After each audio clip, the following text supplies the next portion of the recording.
Assalamualaikum warahmatullahi wabarakatuh. Hari ini kita belajar menulis cerpen 3 paragraf atau yang sering disebut sebagai pentigraf. Tentang pentigraf merupakan cerita pendek 3 paragraf.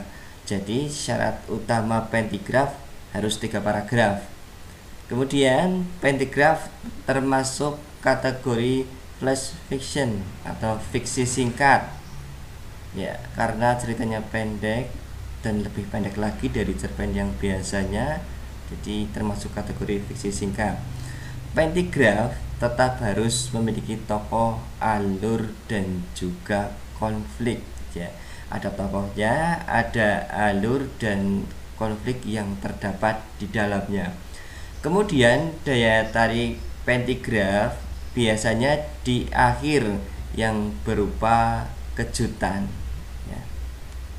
Lanjut, struktur pentigraf secara umum ada permulaan yang berisi orientasi, kemudian di bagian tengah berisi rangkaian peristiwa dan komplikasi, dan di bagian akhir sebagai penutup berisi resolusi. Pada permulaan paragraf pertama, pentigraf dapat memakai pengenalan tokoh dan konfliknya. Anda juga dapat memasukkan unsur setting di situ bila perlu. Kemudian, pada paragraf kedua, buatlah cerita dengan memasukkan rangkaian peristiwa dan komplikasi. Jadi di paragraf kedua sudah ada rangkaian peristiwa dan komplikasi atau perumitan, dan paragraf ketiga merupakan paragraf terakhir berisi penutup yang menyajikan sebuah resolusi. Selanjutnya ini ada contoh pentigraf yang Pak Guru buat, judulnya Bersepeda dan Langsing. Saya bacakan. Tiba-tiba aku tertawa sendiri jika mengingat perkataan Willy tentang hobi baru ibunya, yaitu bersepeda. Masa pandemi COVID-19 ini, semua aktivitas sepertinya tersendat. Saya merasakan itu. Aku tidak sengaja bertemu Willy di depan rumah saat ia naik sepeda. Pikirku, efek COVID-19 ini hebat juga ya. Aku baru melihat Willy naik sepeda pertama kalinya. Willy bercerita kalau ibunya membeli 2 buah sepeda. Ya, 2 buah sepeda baru. Aku pun sempat heran apa yang melatar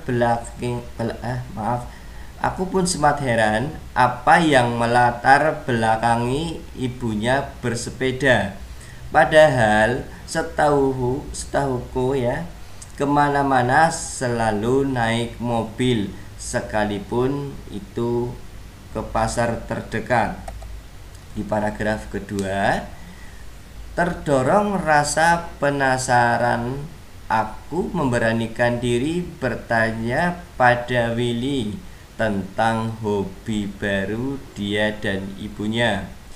Willy mengatakan kalau ia hanya sekadar ikut-ikutan saja dan ingin mencoba sepeda baru. Willy juga mengatakan bahwa sudah hampir 5 tahun ia baru bersepeda lagi. Mungkin ada rasa kangen. Satu jawaban sudah aku dapatkan. Lalu aku mendesak Willy lagi dan bertanya mengenai alasan ibunya membeli sepeda. Willy dengan jujurnya mengatakan bahwa ibunya ingin langsing. Menurut Willy, semenjak diterapkan work from home atau WFH, ibunya banyak makan dan juga ngemil, namun kurang gerak sehingga berefek pada kenaikan berat badan.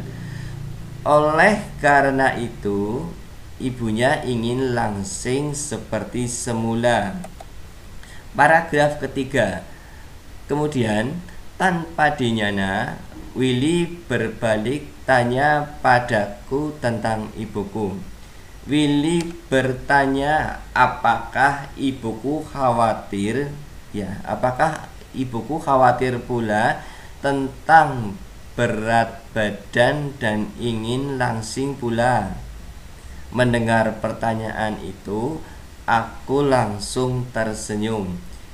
Willy malah semakin penasaran dengan senyumku dan mendesakku untuk segera menjawab. Aku jawab bahwa ibuku tetap langsing dari dulu hingga kini. Akhirnya aku jelaskan tentang pekerjaan ibuku. Ibuku adalah penjual sayur mayur keliling. Dalam menjual dagangannya itu, ibuku menggunakan sepeda. Jadi setiap hari ibuku mengayuh sepeda jauh sebelum booming bersepeda. Usai sholat subuh, ibuku sudah mengayuh sepeda ke pasar untuk kulakan. Otomatis ibuku tetap langsing karena aktivitasnya itu. Dan ibuku tak pernah mengeluhkan bentuk tubuhnya langsing atau tidak. Kata ibuku, bentuk tubuh itu anugerah, jadi harus disyukuri. Yang penting selalu sehat. Setelah mendengar jawabanku, aku dan Willy sama-sama tertawa. Rupanya Willy baru tahu kalau ibuku adalah penjual sayur keliling. Nah, itu contoh pentigraf yang Pak Guru buat seperti tadi ya, pengertiannya saja sudah pentigraf.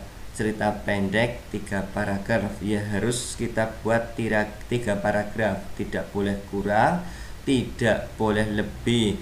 Yang penting ada struktur, baik orientasi, rangkaian peristiwa, komplikasi, dan resolusi. Atau bisa diringkas lagi, ada permulaan, tengah, dan penutup. Nah, berikut akan Pak Guru bahas mengenai analisis pentigraf yang Pak Guru buat tadi.